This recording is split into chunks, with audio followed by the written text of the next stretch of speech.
हो? अरे का फाटल बासमती बोलो तारू तुहार बोली तो हम कब से सुनत नहीं कुछ आगहू तो बोलबू। तारा ऊपर एगो कंप्लेन बा। का कंप्लेन बा?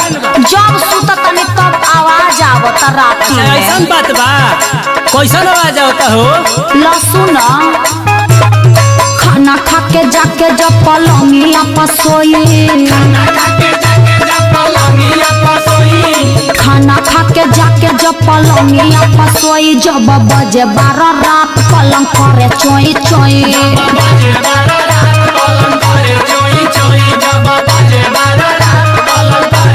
सुन तरनु। अरे ई का कहतर हो? ऐसा तो कभी हो न सकेला। विश्वास तो कर।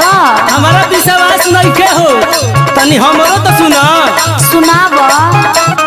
झूठ जानी बोला सच कह कसम खाके, झूठ जानी बोला सच कह कसम खाके, संगे सुते के पड़ी एक बार देखो मजा माके, संगे सुते के पड़ी